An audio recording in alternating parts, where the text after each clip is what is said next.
the fewest times I've ever said good evening and welcome to QI, where tonight we'll be journeying to destinations beginning with J. And joining me are the jet-skiing Sandy Toksvig, the jet-setting Susan Calman, the jet-engined Bill Bailey, and still being probed by Gatwick Security, Alan Davis.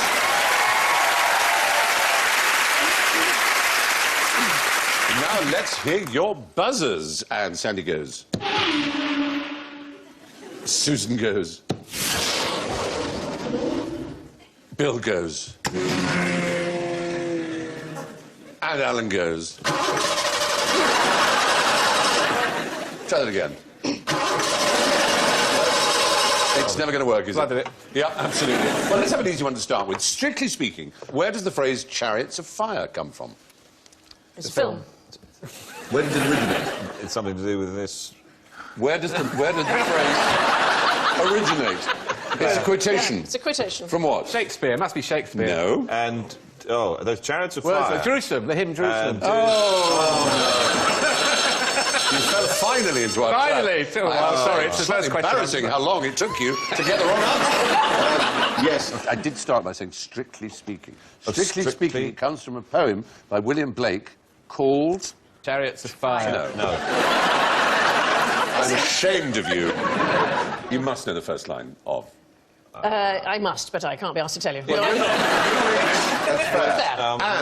And did those feet in ancient times. Thank you.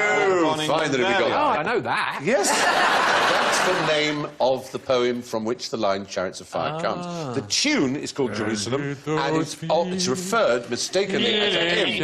Thank you for starting in my key. Come on, England. Come on! Oh, clouds unfold. Yes, really what I'm after is, what does it mean? What? And whose feet? And did those feet in ancient times appear on England's mountain screen? Whose feet? Jesus, surely. Right, so what is the story of Jesus coming to England? Is there a film about it? Yes. And then Not to my knowledge. Well, then I'm in trouble. Holy... As I say, this is what people say now when they don't know the answer. They say, I'm out of my comfort zone. You have been Modern the euphemism. equivalent of sitting on spikes for the last 10 years. Yet to discover your comfort zone. OK, listen, there is a legend that Jesus came to England. Yes. And did those feet, i.e. those feet, his feet, in ancient times. Yes. And he was said to have gone to a particular place. was it The Glastonbury? audience knows... Ah, thank you. Glastonbury. Glastonbury. Yes. Glastonbury tour. And he went with his uncle. What was his uncle's name? Bob. Bob Christ. Bob is your Surely, they were more informal in those times, surely. Bob Christ. His uncle's name was the same as his father's name. Joseph. Joseph, and he was named after a place. Is it like working with very slow children? Thank you. Say it again so the camera can get it clearly. Right. OK. This is a new thing we're doing. Hang on a second. I was proposing my friend. Joseph of Arimathea. No, I said it! Joseph of Arimathea! I'm going to throw cold water at you both in a minute. Joseph of Arimathea! Now. Joseph of Arimathea! It was the first ever Glastonbury Festival, if you will. It was, yes. Jesus supposedly came with his uncle, Joseph of Arimathea, who is mentioned in the Gospels. Right. Although, it has to be said, Arimathea is only mentioned once, and that is in relation to the place Joseph came from. No one knows where it is, where it was, where it could have been. Anyway. Could have been a falafel tent. Jesus was effectively the first act then. He was the first on ever to appear at Glastonbury. Was he a juggler? Did he have bongos? Yeah. Was he doing the Diablo thing? No, he wouldn't have been Diablo. He did holistic balancing. 3 rooms of banging scripture. All right, OK. So there was a myth Yes. that Jesus and Joseph of Arimathea came... Supposedly, Joseph of Arimathea was after tin. And he came with Jesus, and he went to Glastonbury tour, and there's a tree. Isn't there, the Glastonbury tree? So both the Glastonbury Did Mary come? was planted. It was the... Sorry? Mary, the mother. I just wondered if Mum came as well. I don't think she did. Boys' weekend. We don't... Boys' weekend. Yeah. That's right. But I would give you 20 points each if you could mention the 2 other places that the myth says they went to. Glastonbury is one, but they were said to have gone to 2 other places. Wait, I know this. Talking. Because there's a group called the Aetherius Society. Right. And they believe... They're your neighbours, They're my neighbours in Devon, and they believe that Christ appeared to them on the top of this hill. And the founder of the Aetherius Society said he was doing the washing up in his flat, and he heard a voice said, "You have been chosen as the planetary representative of Earth." So immediately I went, oh, right, I better do that then. And, So he left the drying up. left the drying up to someone washing else. away. Can I just ask how much Bill knows about washing up? Because you do it like you're typing. You did that for washing up. That's how you do it, isn't it? Yes, You just a little gentle caress of each thing, and then it's And done. that to get rid of the plates. He eats his dinner off old keyboards. That's my life. Anyway, the places where, in fact, Penzance was one, and the other was Falmouth. And I'm sure he had a lovely time. A pasty. Did he have a He pasty? would have had a pasty. Now, what can you tell me, as we were on the subject of Jerusalem, about the Jerusalem artichoke? Oh, well, it isn't. It isn't what? From Jerusalem. It's not from Jerusalem, it's the right. That's absolutely correct. What else can you tell me? You said it's not from Jerusalem, isn't Not it? an artichoke, And is it? it's not an artichoke. Do you know It's just a why? lie. The whole thing's a lie. It's really annoying. exactly. Jerusalem artichoke. Not from Jerusalem, not an artichoke. You don't know where you are. The word Jerusalem is a corruption of what it actually is. We used to grow them dear. in America. We used to grow when I grew up in New York. We used to grow them, and they look like Well, sunflowers. Do you know, oddly enough, you say America, it is the only endemic, original, natural vegetable from North America. Is that right? There is none other. Potatoes come from Central and Southern America, as do tomatoes and chilies. There are some wild rices that come from Canada and North America, but that is the only. Isn't that bizarre? That That's whole extraordinary. landmass. Because you think of squashes and all those other Yes, things, but but they're not. So if it looks like a sunflower and you say it's... Now say sunflower in Italian. Jerusalem. Girasole. Gira, turn, To the as sun. in gyroscope, to the sun. Girasole. Girasole. And Girasole became Jerusalem. Oh, yes, it's the same thing. We call it a sun because they turned to sun. And the Greek, I'd be very impressed if you know what's Greek for sun. If I knew what it was, you'd be more than impressed. Sun. But you know what the Greek for sun is? Helios. Helios. Okay, so helio is sun. Turn. Good work. Turn. Heliotrope. Heliotrope. Heliotrope is the right Hey! answer we got there. Girasole and heliotrope, and they all mean the same thing because it was noted that the members of the sunflower family following the course of the sun is the That's sun. right. A lot of lizards are heliotropic as well. Indeed, they are. Absolutely right. Because they're cold-blooded and they need the sun to warm them. Katie Price is heliotropic. Yes.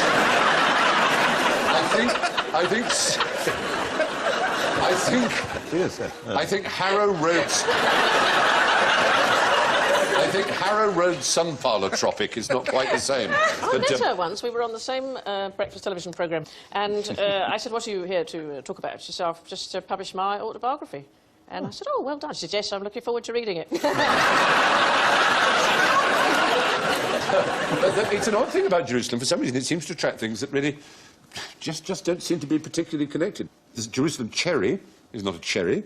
It's actually a poisonous nightshade. Wow. The Jerusalem cricket is not a cricket, it's another kind of insect. Voles. Yeah. Jerusalem sage is not a proper sage. None of them is from Jerusalem. So essentially you can put Jerusalem next to anything that isn't actually what it is and then it just becomes fact. Exactly. So, I'm wearing Jerusalem glasses. and I'm a Jerusalem model. Yes. Mountain also has that. We've got mountain lions. The mountain cow is, in fact, a... Katie Price. It's actually a tapir, one of those long-nosed Oh, yes, South American... yes, the tapir. Anyway, we're ready to move on. So, why might my pockets smell of fish?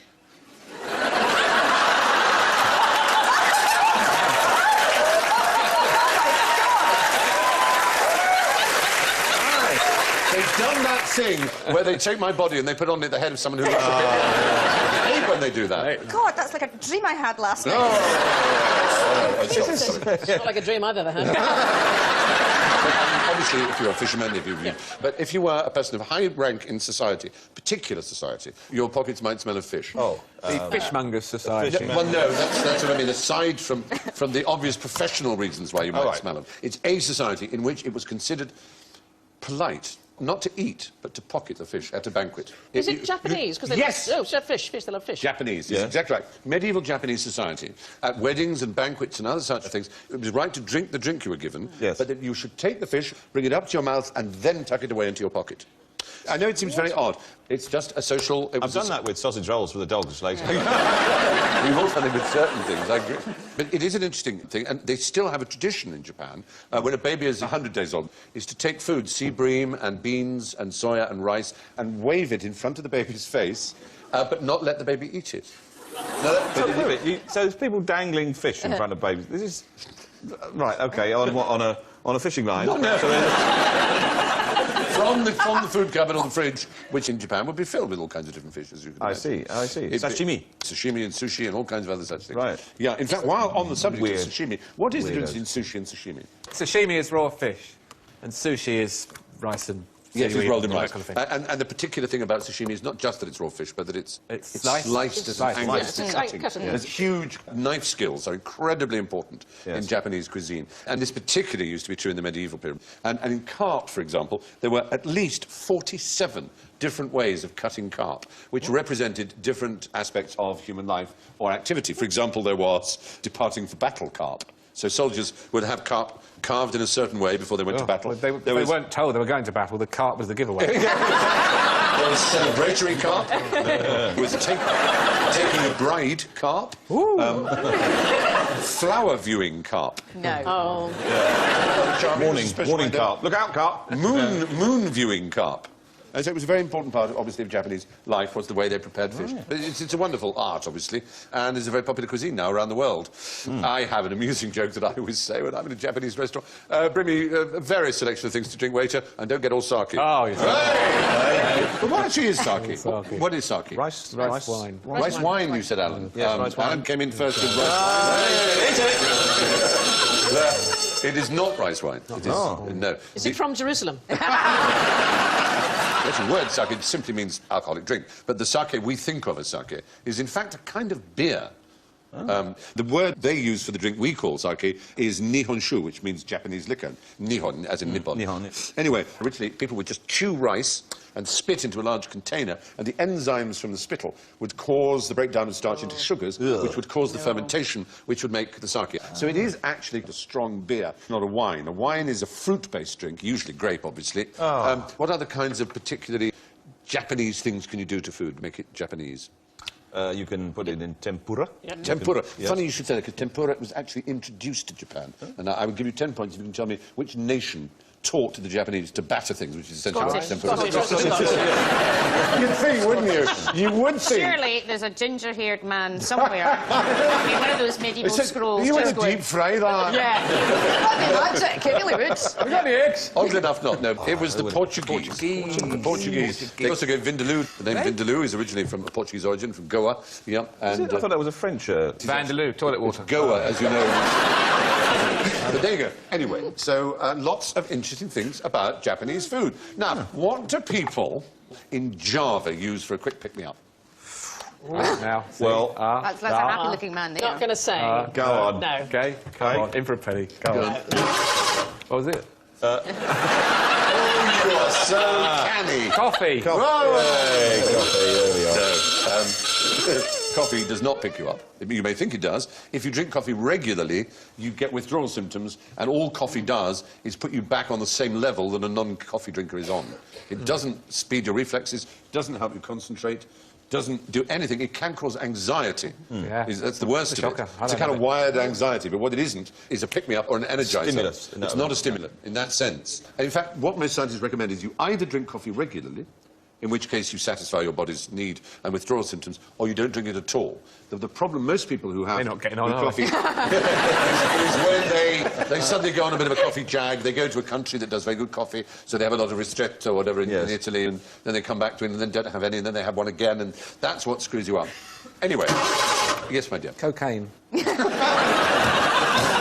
I think you probably know that in Indonesia, the price for drug trafficking or being found is essentially death. There is a strange habit of doing something which is supposed to pick you up, it's supposed to cure you.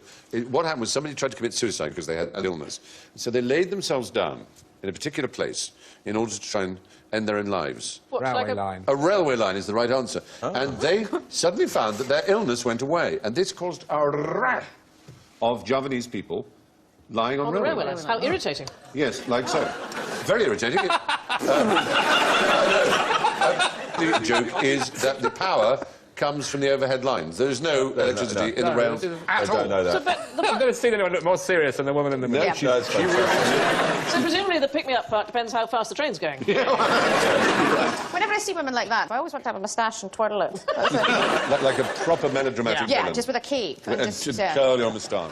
And we know the music that goes with it, don't Yeah. we? There's that, yes. Yeah. Simon, You're- and That's the same as the washing up. This is... yes, it is, yes. Multitasking. I could be washing up, I also... Whilst Tiger's wife to the And now railway. Tom Bailey on the very liquid. Did it all tricky one, cheese grater, tricky one. Cheese graters, they're tricky. There they are. What? No, no, no. Oh, your fingers. Use No, a brush. I'd take them to the car wash, hold them out the windows. Let their brushes take the strain. Anyway, there's another thing they do in Java, which they do in other parts of the world. Dangerous sport involving trains. Do you know what that Chicken, playing chicken, running Not in front quite playing Running on chicken. the roof. Running on the roof. Roof surfing, as it's known. There you can see. That's not so much running as having a picnic, really. There's so many of them. What they started to do was suspending, just at human head height, grapefruit-sized concrete balls, so that people would bang, bang like that. So, in order to stop them, they would also... Start with a grapefruit. Then say, you know, No, they're tough in Java, believe me. They are tough. They are, but not that bright. I'm having a senior moment. The famous volcano near Java. Krakatoa. Krakatoa. Krakatoa. What's the name of the movie? Krakatoa. Krakatoa. East of Java. East of Java, yes. Java. And oddly enough, it's actually west of Java. Oh, west of Java, yes. It is an odd thing, but it was one of the first big Cinerama kind of movies called Krakatoa East of Java. And it was just a bizarre lie, because it's Krakatoa West of Java. So some producer must have thought, I don't like the sound of West of Java. It's not going to sell. It's not going to sell. What can we do? We can take it Krakatoa. north, East south, of Java. east. It's going to be fantastic. So within 10 years, tell me when this great, huge explosion. 1883. 1883? 1882. Right. Ladies and gentlemen, viewers at home, brace yourselves. Oh, hello. The explosion, the great, enormous, gigantic eruption of Krakatoa, was in 1883. I don't get it.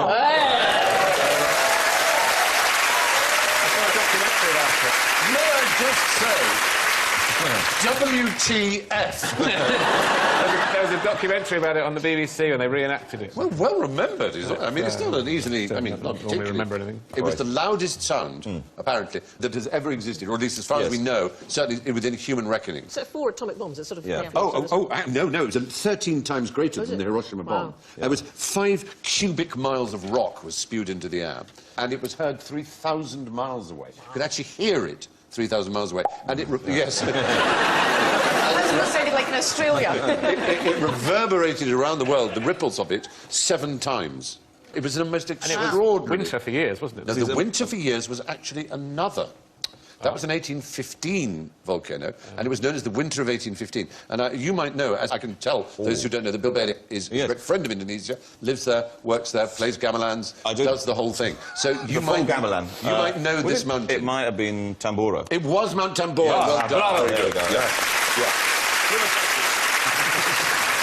It was called the Year Without a Summer in 1815, and in fact, about 100,000 people died of disease and famine, whereas the explosion of Krakatoa killed 36,000 people because it was an eruption. And wasn't Krakatoa was like the first global event that sort of was the news of which spread around the world? We could see behind us Harper's Weekly. It was a media event for the first time. The island and volcano of Krakatoa, Strait of Sunda, submerged during the late eruption. Yes.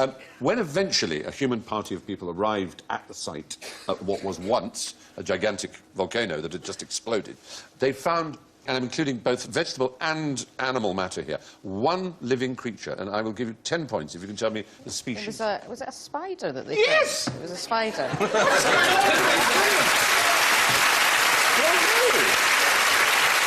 Absolutely marvellous. Everybody's on cracking form here. You really are doing superbly well. What's the spider going? It was indeed. It was using 2 legs at a time. Anyway. Like this. So he was doing the washing up. Yes, it was. It's the Jerusalem washing up spider. I don't know if you knew that. Anyway, moving on. So, what was the most hurtful thing Rambo's boyfriend did to him? Right. him? I've seen this film. It's a bootleg. It's a very different film. Rambo's boyfriend. Well, I'm being very naughty. Of course, the picture is being very naughty. When I say Rambo, I really mean Rambo. Oh, Rambo. So when I say Rambo, who do I mean? You mean, of course, him. Who is he? He looks off his head on. Somebody French. Arthur Arthur Rambo. Arthur Rambo, who was... No, he was a great writer. He was a poet. He was a great yes. poet. But he was very rare in as much as we're used to Beethoven and Mozart and other musicians being extraordinarily prodigious at an early age. It's very rare for a poet. The greatest work that Rimbaud wrote, and he was a great poet, was between the ages of 17 and 21. He was an extraordinarily beautiful according to a school friend, he had eyes of pale blue irradiated with dark blue, the loveliest eyes I've ever seen. He was a brilliant student. He won a regional poetry competition in spite of sleeping through the first 3 hours of the exam. At 16, he ran away from home with no money. And then between the ages of 17 and 21, just 4 years, he had this extraordinary flowering as a poet. But in doing so, he shared his life with someone. He had a passionate, tumultuous affair with... ... Katie Price. His dates were 1854 to 1891. So he died in 36, 37. And he was of a A homosexual child persuasion. prodigy, he was gay. Oh, well. I don't know anything about those And people. in fact, there is a plaque, a blue plaque to him in London, where he shared a shortish time with his lover, who was also a poet, a famous poet. Oh, Gérard de Nerval. No, Gérard de Nerval was a fascinating man. He was. Very much enjoyed As the you way know, you said that. Je suis le veuf, l'un compte. And he also Le ténébreux. famously had a pet lobster, Gérard de Nerval. He did indeed. Who we used to take for walks on a lead. Vite, vite, monsieur! Monsieur Clicky! Stay with it, stay with it, stay with it. Allons-y! Stay with it, because... Non! Vous êtes fatigué? Non! Allez-y! Mangez quelque chose. L'eau! S'il vous plaît, l'eau! Non. Non, pas de l'eau. Non, de l'artichoke de Jérôme Le Salam. Oh, bon.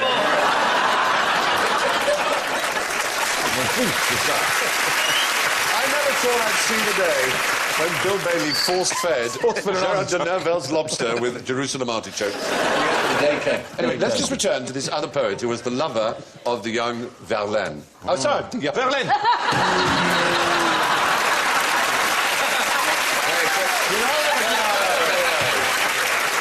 Now, that on the left is Verlaine, the one who looks slightly like John Malkovich. Oh. In the middle is the boy wonder, Rimbaud, and on the right is, I can't remember his name. That's Robert De Niro. It is Robert De Niro, yes, yeah. It is a bit, isn't it, on the right? It's Robert De Niro. It's like a 19th century ad for hairdressers. Yeah. All the different styles. That's the same person in that picture It as is, there was in yeah, the one before? it is. Jeez, ear-brushing. I know. But they went to live in Camden for a short while, and there is a blue plaque in Camden, that says Arthur Rimbaud and Paul Verlaine, poets and lovers, lived here. It's the first blue plaque ever to celebrate a gay couple, which is rather sweet. Anyway, that's the story of these two. It so happens that Paul Verlaine wrote a poem of extraordinary international importance, whose opening lines are... And did this No, I'll tell you what they are. Les sangles longues des violons de l'automne blessent mon cœur de monotone longueur. Oh, I didn't realise you wanted it in French.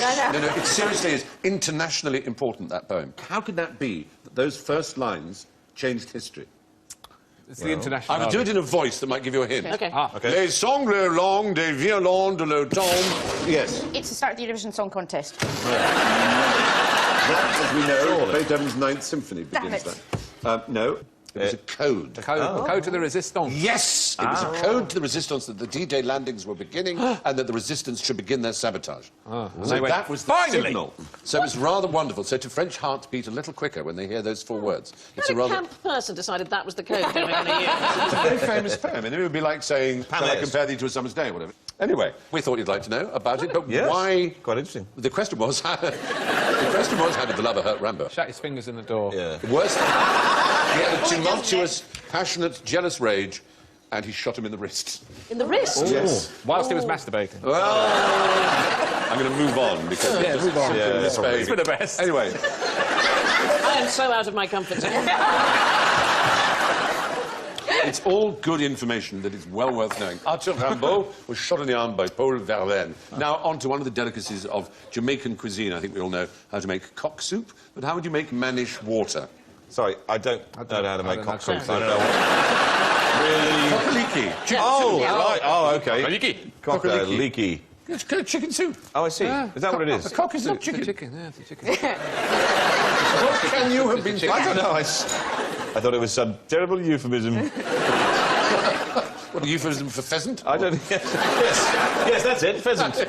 Well, cock soup is chicken soup. Cock-a-leaky. Cock-a-leaky soup. You've had cock-a-leaky in Scotland. I've had cock. Yeah, yes, you've had a leaky cock. No, certain because. No, listen, now, manish water. Frankie Howard was in the room. No, wait. No, Stop. no, shush, no, no. Mrs. No. Big belly laughs from all the men with big bellies, and we'll have little titters from all... No. All right. Don't you remember that one? Oh. Stop it. Manish water. Come on, we're in Jamaica. Manish water. Is it some kind of a soupage of some kind? Is it Yes, it's a manish. soupage. It's Jamaican. Is the Jamaican soupage. Right, so you want to do Jamaican food, is what you're looking for. So the most famous... Plantains. It's mannish, though. The point is, they want to be male, Yes. so they're going to eat male animals. Oh, OK, so it's a... And what food is common in Rice it? and peas. Yes? Rice and peas, flying fish. Anything else? And goat. Goat. Goats. Details of goat. That's it. So all the male parts of a goat, right. and a male goat is the important thing. Makes mannish water. It's also called goat's head soup. Does the phrase goat's head soup mean anything to you? Yes, I'm not hungry, is what it means. It's an album, isn't it? Thank you. Goat's Head Soup by... What's his name? Not his name, their name. Oh. The greatest rock and roll band in the world, they call themselves. The Claimers. You can walk another 100 miles. No, I'm very fond of the Proclaimers, but the Rolling Stones. Rolling Stones. in 1973 produced an album called Goat's Head Soup. Yes. And because they recorded the album on Jamaica. And do you know why they recorded the album on Jamaica? They were mad for the soup. They went, Because it was about the only bloody country on earth where they weren't banned from. It was around the time of a lot of the drugs and all the rest of it. And so they were allowed in Jamaica, and they made an album called Goat's Head Soup, which is another word for mannish water. And its ingredients, should you wish to make it, are goat's head, feet and intestines served with bananas and spices. It's supposed to be an aphrodisiac. It's supposed to man you up. That's the point. Hence mannish soup. There's also cow cod soup made of bull's penis, chili peppers and bananas cooked in white rum, which sounds rather nice. That is nice. Yeah, I like the sound of that. I'll just pop up to Lidl in the morning. Yeah. Anyway, that's mannish water for you. But where are fathers often barely older than their sons? Barely. And when I say barely older, they can be only a day older than their son. In the insect world. It's got to be... No, I'm talking about humans. Humans? Yeah. It sounds impossible. Adoptions. Adoptions. And there is a country in which 98% of all adoptions are of adults, not of children. In which country? Japan. And it begins with J, and it is Japan. Japan. And in Japan, it is very traditional to adopt an adult young man, aged between 25 and 30 is roughly the average. So you've got to find one without parents, presumably. You've got to find one No, without oddly enough, you, as it were, adopt them from their own real parents. Because you're rich and successful. It's called stealing. The reason... It sort of is. It's the but transfer system. It's a transfer. It's It is basically an open market transfer system. Yeah, it's like the Premier League. Yeah, and it is for the same reason. It's business. If your own son is a bit of a clod, and I'm afraid it is a male business, this, and you run a business, and you want it to stay a family business, what you tend to do is adopt a young man who is very bright, and you'll probably marry him to your daughter. There's a saying, you can't choose your son, but you can choose your son-in-law. You can adopt somebody, make them your son, and then marry them to your Yes, daughter? I know. Isn't there something... I know it's weird. That is the Japanese way. Wow. That would take off in Norfolk. So, for example, the current chairman of Suzuki, one of the largest corporations in Japan, is the fourth adopted son to have run the company. So he is a Suzuki. That's to say his father was someone who was adopted by someone who was adopted by someone who was adopted by a Suzuki. And they're not blood-related, but they've become the adopted child. But there you are. So only 2% of adoptees in Japan are infants. Right. Only 2. The rest, 98%, are males. All males? All males. So and they're for that reason, to continue... The line. That's ongoing. It's ongoing to this day, yes, absolutely. Now, here are 2 towns behind me. They both begin with J. Why are they blue? Oh, now I know this. Yes. Well, one of them. Go on then. I've got a Smurf collection. I've had it many years. When I was younger, I used to collect Smurfs. It was my hobby. I've got a Smurf village I created when I was younger. It's still there. Reminds me of the bad times and the good times. Right. Now, and if this is wrong, I'm going to look like a total twat. Yeah. When The they thing did is, you're the- going to look like a twat even if you're right. Yeah. Carry on, So because knowing this is so deeply sad. Yeah, carry on. So I love Smurfs and everything Yeah. about Smurfs and Smurfette and everything else. Yeah. When they did the premiere of the Smurf film, Yes. they painted a town somewhere, I think it was Spain near Marbella or something like that, blue for the premiere of the film. And then afterwards they said, we'll paint it back. And the residents had had such a lot of tourism, and they dubbed the mayor Papa Smurf, which he was delighted about. But they were having a referendum to see if they wanted to keep their town blue because they thought it was quite cool. And I think, because that's Smurf, because it was Smurf Town, which sounds amazing, because I love the Smurfs. You I like are it. It's that one on the 100% correct. Come on! The only thing that would add 20 points was if you knew the name. 20 points? The only... Would it not destroy the set? There's some proof in it. Just tell me the name of the town. Juarez. Was it Juarez? No, that's in Mexico. We're talking about Spain. Jojoba. Jerez. No, Jerez. that's... Juan. Juan. It begins with Ch. I'll give you that. Jojoba. Jerusalem. Jerusalem. Jerusalem. Heidi. No, Heidi. it's called Huskar. That's the next thing I was going to say. J-U-Z-C-A-R. Huskar. What's With an the accent other on the U. town? What's the other town? Jaipur. Yes. Well point. done. No. Whoa. I misheard you. It's Jodhpur. Jodhpur is the answer. I still said it before Sandy. I You still did. said Jodhpur. You said the before wrong Sandy. thing. No, I said Jodhpur. I still No, said give him the Jodhpur. point. You're quite right, it's Jodhpur. So we're going to go back to a picture of Jodhpur. Why is Jodhpur blue? It's to do with the caste system. It's Yes. to do with indigo. Indigo being the colour of the Brahmin. The Brahmin, it's a Brahmin, which it was is the to highest distinguish their caste. houses, and then everybody else thought it was a good idea. There's also a pink city. Can you name a pink city? Jaipur. Yes! There you go. Well, there it is. It was built in pink stone and it was indeed painted pink for a very particular reason. I wonder if you can... Prince Albert, wasn't it? Yes, Prince Albert Edward, who later became Edward VII. He was coming to visit, and they thought, He visited let's in the paint it pink. In the 1870s, painted pink in his honour. Anyway, there we go. Jodhpur and Huskar are both painted blue, one by tradition, the other for a Smurfs film. Now, what would you keep in a 14-ton jar with no lid? Biscuits. Yeah. Biscuits. A lot of biscuits. Lot of biscuits, that's what 14-ton I jar. would. 14-ton jar is quite... I have difficulty imagining what that would be. How Vast. big that is. Vast. 14 ton is heavy, but I mean, it's only... It's a big thing. It's only 6 or 7 lorries. I mean, well, 6 lorries, well, 4 lorries, depends how big the lorry is. Yes. But I mean, you know, you Jam. get a Jam, 2-ton yeah. truck, so if you're talking Jam. a 14 Jam. one, it's not a jam jar, no, it's a jar. Tadpoles. They're known as a jar to archaeologists, if that's any use to you. Yes. I did archaeology at university, Evening and there's school. quite a lot of things that we don't know what they're for. Yes, and this I is think an this is one of example. those. I think, And might you be able to place it on the I map? think it's in Laos. You are damn well spot on. I'm so impressed with you lot today. Although you've been occasionally just a little bit facetious, you've also come up with some stonkingly correct answers. What they now think is that nobody knows what they were for, and then Marco Polo describes them, and we now think they're for making goat's head soup. You're absolutely right, though. They're on the plains of Laos, and they're made of granite, and they are human-made. No one knows how they made them. Granite is not an easy stone to work with. I mean, you make a nice kitchen surface for it. It's lovely for slicing. Slicing. Yeah. Slicing. Writing. Writing. Exactly. Buying things Yes, on that's eBay. right. Anyway, there are 90 sites, each containing up to 400 of these jars. And as you rightly say, we don't really know what they're for. The assumption is dead bodies were put in there, allowed to decompose, were then taken out and cremated, and it was something to do with the journey of the dead. Yeah, but you always have to allow for the soul of even very early people. And maybe it's one of those things where they thought, if I make a very big container, the gods will fill it for me with Yes, bounty. Do you know what I mean? We must absolutely. always allow for the dream element. exactly. in them. Absolutely right. There is often a functional fallacy. There is always an assumption that things are done for a very specific practical reason, which isn't always true. The soul is a Well, lot it's of like the cargo cults in Papua New Guinea who built whole runways. The missionaries came and they had all this stuff, and the indigenous people say, what is it? They said, it's cargo. And they said, where does it come from? It comes from Sydney, meaning Australia. And they developed a god called Sydney. And they made whole runways in the jungle, waiting for Sydney to bring them cargo. So you might find a runway and think, what landed here? The answer is nothing landed here, except your dashed dreams. Yeah, And that's so beautifully put. perhaps that's the case with the I think jars that's at the moment. beautifully put. And the fact is, the most honest archaeologists will say they don't know, A, how they were made, or B, exactly what they were for. Your guess is as good as mine, and yours seems to me to be a very rational and realistic one. They also may be a corresponding set of stolen lids. Yeah. Somewhere. Cambodia. Anyway, do you know the capital of Alaska? Yes, you just said it. Exactly, thank you. Very good. Juneau is the capital of Alaska.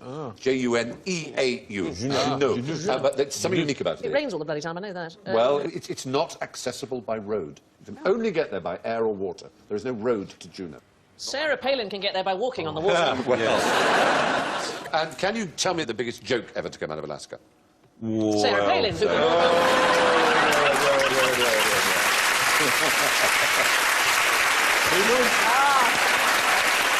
We're not forfeiting you that.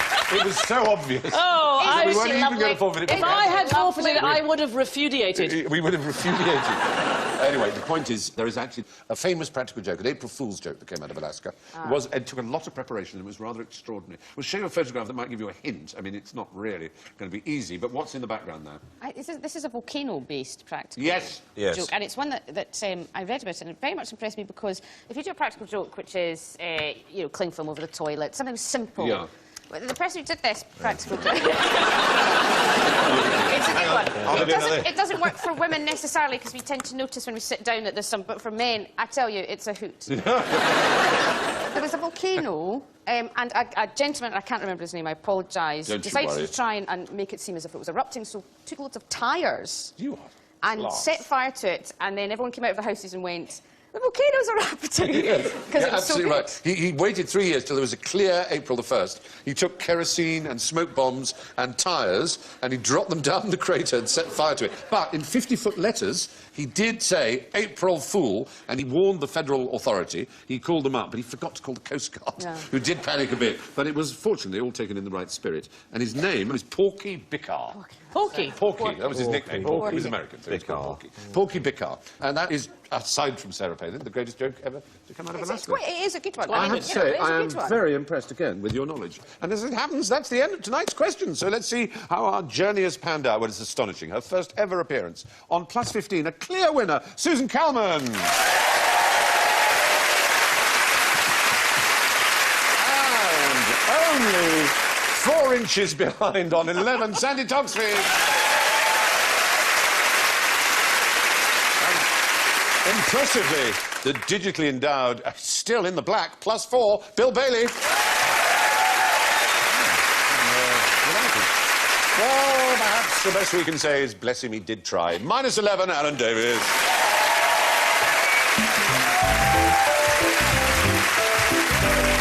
That's all from Sandy, Susan, Bill, Alan and me. Thank you, good night, and be wonderful to each other. Bye-bye.